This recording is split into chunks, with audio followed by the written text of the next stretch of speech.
मध्य प्रदेश के नवगठित जिले मऊगंज में इन दिनों सियासत की हवाएं काफी गर्म हैं। मामला किसी विकास कार्य का नहीं बल्कि विरोध की आवाज को कुचलने के आरोपों का है।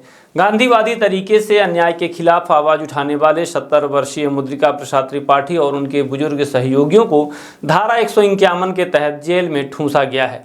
अब खबर है कि मुद्रिका प्रसाद ने जेल के भीतर अन्न का त्याग कर दिया है, जिससे प्रशासन के हाथ पांव फूलने लगे हैं। इस पूरे घटनाक्रम की पटकथा 16 दिसंबर 2025 से लिखी जानी शुरू हुई थी, जब पहली बार मुद्रिका प्रसाद त्रिपाठी समेत 8 लोगों को प्रदर्शन के दौरान जेल भेजा गया। विवाद की ताजा कड़ी 24 फरवरी 2026 की है, जब तेवतालाब विधानसभा से बीजेपी विधायक गिरीश गौतम के कथित प्रतिनिधि इंद्रपाल सिंह, जो नाबालिग से बलात्कार का आरोपी है, की गिरफ्तारी की मांग को लेकर मुद्रिका प्रसाद त्रिपाठी, रामेश्वर गुप्ता, देवेंद्र मिश्रा और भगवान दिन शुक्ला काली पट्टी बांधकर शांतिपूर्ण प्रदर्शन कर रहे थे। पुलिस ने इन्हें हिरासत में लिया और धारा 151 यानी कि शांति भंग की आशंका के तहत जेल भेज दिया। हालांकि एक दिन पूर्व कथित विधायक प्रतिनिधि इंद्रपाल सिंह ने न्यायालय में आत्मसमर्पण कर दिया।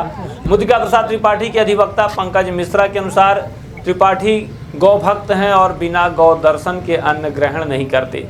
जेल की सलाखों के पीछे यह संभव नहीं है, लिहाजा उन्होंने अन्न का त्याग कर दिया है। तो अभी तक किसी भी अपराधी को इस ढंग से किसी भी न्यायालय ने ऐसा कोई आदेश पारित नहीं किया कि प्रकरण के अंतिम निराकरण तक उसको जेल में निरुद्ध किया जाता है। लेकिन इस प्रकरण में जो अनुभागीय अधिकारी ने कार्यपालिक दंडाधिकारी ने जो आदेश पारित किया है, उन्होंने लिखा है कि प्रकरण के अंतिम निराकरण तक उनको जो है तो जेल में निरुद्ध रखने के लिए आदेश पारित किया गया है। ये अंतिम निराकरण कब तक हो सकता है? 6 महीने का टाइम होता है, तो कुल मिला के 6 महीने भी चल सकता है। इस हिसाब से उन्होंने अंतिम जी, क्योंकि 151 की 6 महीने की कार्यवाही की व्यवस्था है जो कानून में है, तो उन्होंने लिखा है कि प्रकरण के अंतिम निराकरण तक। तो प्रकरण का अंतिम निराकरण की समय सीमा 6 महीने है, तो 6 महीने भी उनको जेल में रखा जा सकता है अगर ऐसी बात है। तो क्या ये जमानती अपराध है कि गैर जमानती? जमानती अपराध। मुचलके पे इनको छोड़ दिया जाना चाहिए कि मुचलका भरवा के बांड भरवा के उनको छोड़ देना चाहिए। आप इसे किस नजर से देखते हैं? देखिए, ये तो आदेश प्रथम दृष्टया ही ये जो कार्यवाही है तो दूषित कार्यवाही है। इस प्रजातंत्र में जो है तो अगर यदि हम किसी का विरोध शांतिपूर्ण ढंग से कानून के दायरे में रह के कर रहे हैं, उन्होंने कोई उपद्रव नहीं मचाया, काली पट्टी मारकर मात्र प्रतीकात्मक विरोध कर रहे थे। तो इस देश में अगर यदि कोई किसी को विरोध करना है तो इससे अच्छा तरीका क्या हो सकता है कि शांतिपूर्ण ढंग से अगर यदि हम काली पट्टी बांध के और किसी का विरोध कर रहे हैं तो इससे शांतिपूर्ण क्या हो सकता है। और आप भी मीडिया के साथी होने के साथ ही समाज के जागरूक अंग हैं, आप ही सोच सकते हैं कि क्या काली पट्टी बांधना कोई अपराध है, किसी अपराध की श्रेणी में आता है। आपकी उनसे मुलाकात हुई?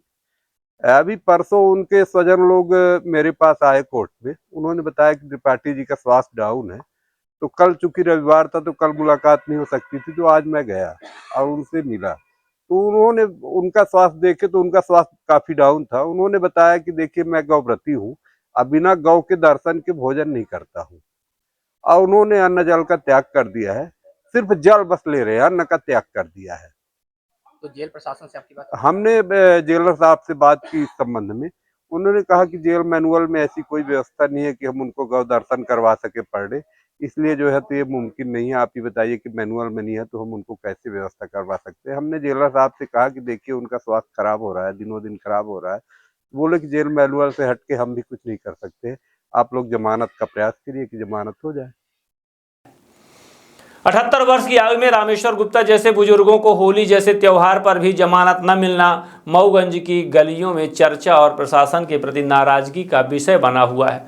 मऊगंज की जनता और राजनीतिक पंडित अब प्रशासन की निष्पक्षता पर सवाल उठा रहे हैं। सवाल वाजिब भी है कि 24 फरवरी को प्रशासन का समानता का अधिकार कहा गया था, जिस दिन मुद्रिका प्रसाद को शांतिपूर्ण प्रदर्शन के लिए गिरफ्तार किया गया। उसी दिन सत्ता पक्ष यानी विधायक पुत्र राहुल गौतम और भाजपा जिला अध्यक्ष राजेंद्र मिश्रा ने भी कलेक्ट्रेट के सामने भारी भीड़ के साथ प्रदर्शन किया। क्या उस दिन धारा 163 यानी कि जो पूर्व में 144 लागू होती थी, लागू नहीं थी? यदि थी तो सत्ता पक्ष के सैकड़ों लोगों पर कार्यवाही क्यों नहीं हुई? क्योंकि पिछले एक महीने में कई प्रदर्शन हुए, जिसमें विधायक प्रदीप पटेल का बाबा ढाबा प्रदर्शन हो या पूर्व विधायक सुखेंद्र सिंह बन्ना का हनुमाना या मऊगंज कलेक्टर कार्यालय के सामने विरोध प्रदर्शन हो, पर प्रशासन ने किसी पर हाथ नहीं डाला। फिर सिर्फ इन बुजुर्गों पर ही दमनकारी नीति क्यों? क्या मऊगंज में भ्रष्टाचार के खिलाफ बोलना गुनाह है? क्या लोकतंत्र में शांतिपूर्ण प्रदर्शन का अधिकार सिर्फ रसूखदारों को है? यह सवाल अब आम जनता के बीच गूंज रहा है। स्वामित्र मुद्रिका त्रिपाठी जी, जिनकी उम्र 65 वर्ष है, श्री रामेश्वर गुप्ता जी जिनकी उम्र 85 वर्ष है, और 2 अन्य साथी जिन्हें 24 तारीख को बगैर किसी कारण के शहीदी स्मारक जो जय स्तंभ है जनपद पंचायत मऊगंज के सामने, उसके सामने से गिरफ्तार किया जाता है, जिसका वीडियो आप सबने बखूबी देखा है। और न्याय कहता है कि जिसे आप गिरफ्तार करोगे उससे गिरफ्तारी का कारण जरूर बताओगे। और वीडियो में श्री गुरुदेव जी द्वारा बार बार पूछा जा रहा है कि हमें गिरफ्तार किस अपराध में कर रहे हो, बताया नहीं जा रहा है। उसके बाद नियम विरुद्ध तरीके से उन्हें जेल में डाला जाता है और 18 तारीख को भी हम लोगों को एक बार जेल में भेजा गया था। और जो अत्याचार चल रहा है, चाहे 19 मई की मेरे ऊपर फर्जी डकैती की FIR हो, चाहे 31 दिसंबर की हो, चाहे श्री त्रिपाठी जी के ऊपर एक और मामला हो, अपराध हम सब का इतना है और उतना गुरु जी का भी है, मुद्रिका जी का उतना ही रामेश्वर जी का है, और जो 2 अन्य भाई हैं उनका भी है, कि हम लोग अपराध, अत्याचार, भ्रष्टाचार, अनाचार, दुराचार के खिलाफ बोल रहे हैं और उसका विरोध कर रहे हैं, लेकिन प्रशासन उसके समर्थन में खड़ा हुआ है। ये बहुत बड़ा दुर्भाग्य है।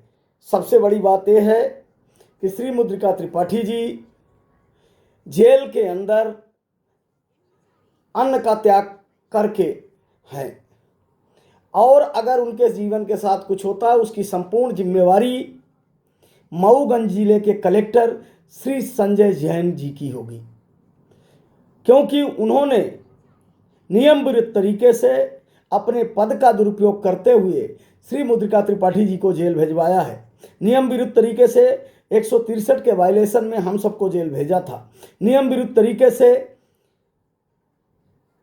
कई फर्जी मुकदमे वो दर्ज करवा रहे हैं, और अगर श्री मुद्रिका त्रिपाठी को जेल के अंदर कुछ होता है, श्री रामेश्वर गुप्ता के साथ कुछ होता है, उसकी संपूर्ण जिम्मेवारी मऊगंज जिले के कलेक्टर श्री संजय जैन की होगी।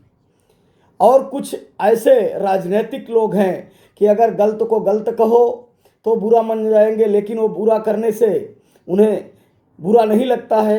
अगर कोई दुराचार का आरोपी ही नहीं, अपराधी है, न्यायालय ने जिसे सज़ा सुना दी वो अपराधी हो जाता है, और जिसको सुप्रीम कोर्ट ने सज़ा सुनाई, हाई कोर्ट ने सज़ा सुनाई, और उसको विधायक प्रतिनिधि आप बना रखे थे, तो क्यों बना रखे थे?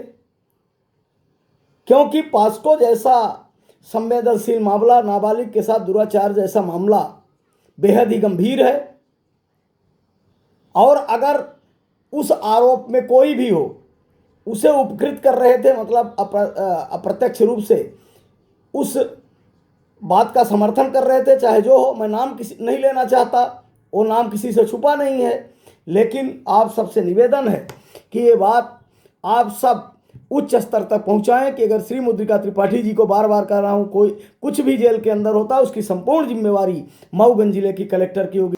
हैरानी की बात यह है कि मुद्रिका प्रसाद का विरोध एक बलात्कार के आरोपी की गिरफ्तारी को लेकर था। ऐसे में सत्ता पक्ष की ओर से उनके खिलाफ प्रदर्शन करना समझ से परे है। क्या यह भ्रष्टाचार और अपराधियों को बचाने की कोई सोची समझी रणनीति है? 19 दिसंबर को कड़कड़ाती ठंड में नग्न प्रदर्शन के बाद से शुरू हुआ यह संघर्ष अब जेल की सलाखों के भीतर भूख हड़ताल तक पहुंच गया है।